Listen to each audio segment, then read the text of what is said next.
झालेला आहे। नमस्कार मंडळी, आज आपण करणार आहोत कोळंबीचं कालवण। तर वळूया आपल्या रेसिपीकडे। गॅसवर पातेलं ठेवलेलं आहे, गॅस ऑन करूया आणि लगेच त्यामध्ये तेल घालून घेऊया।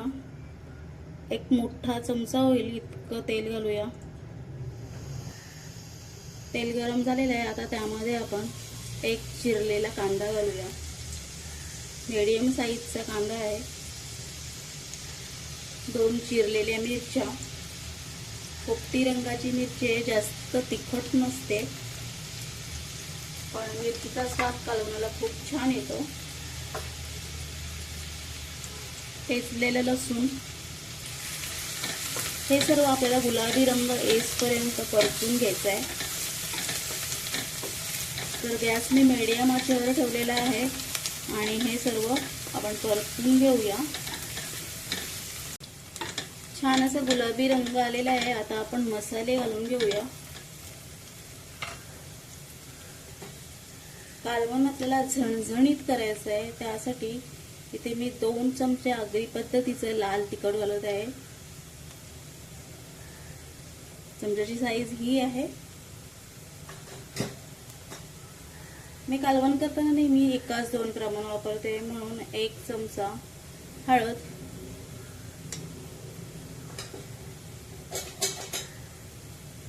मला हिंग आवडतं म्हणून थोडंसं हिंग, हे सुद्धा आपल्याला मंद आचेवर परतून घ्यायचे। मसाल्यांमधला कच्चेपणा जाईपर्यंत आपल्याला परतून घ्यायचं आहे।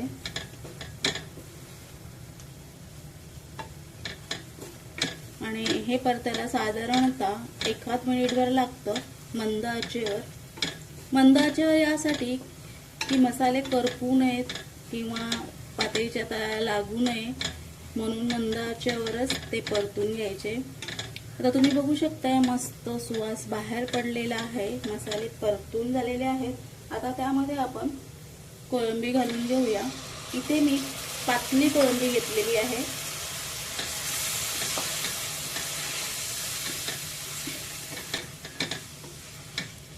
एखाद मिनिटभर कोळंबी या मसाल्यांमध्ये परतून घेऊया।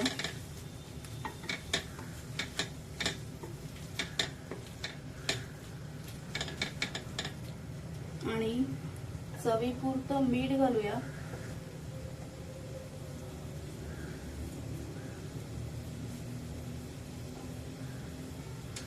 आणि मिनिटभर त्यावर झाकण देऊया।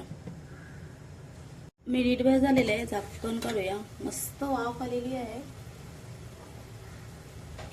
आता यामध्ये आपण शिराळा घालूया। इथे मी 2 शिराळे घेतलेले आहेत आणि कोळंबीमध्ये शिराळं खूप छान इसवतं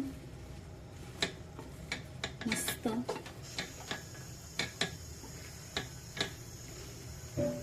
इथे मी झणझणीत कालवण करणार आहे, त्यासाठी 2 चमचे मसाले घातले आहेत आणि मिरची सुद्धा घातली आहे। तर खूप तिखट कालवण होईल असं तुम्हाला वाटेल, पण शिराळा हे थोडंसं गोड असतं आणि कोळंबी देखील गोड असते, म्हणून ते कालवण तिखट व्हावं म्हणून मिरची आणि मसाला दोन्हीचा वापर केलेला आहे। तर आता याच्यात मी कोमट पाणी घालणार आहे। तर थोडंसं कोमट पाणी, हे मी भाकरी सोबत खाण्यासाठी करते म्हणून मी जाड करणार आहे।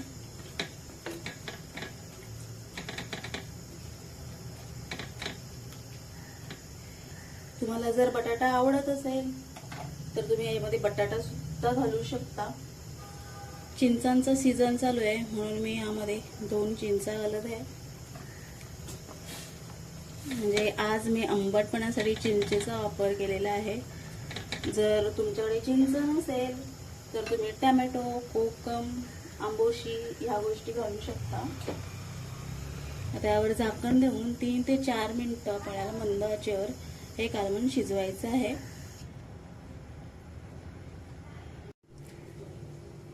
4-5 मिनिटं झालेली आहेत, झाकण काढून बघूया।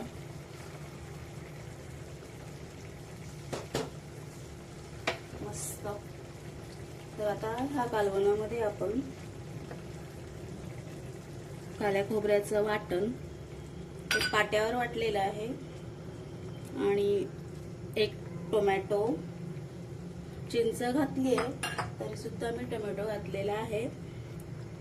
हे आता मिक्स करून घेऊया.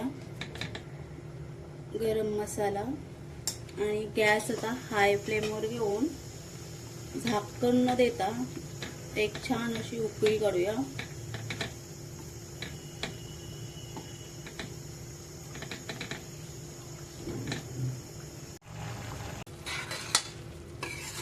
कालवण शिजलेलं आहे आणि रेडी सुद्धा झालेला आहे. थोडासा गरम मसाला घालूया.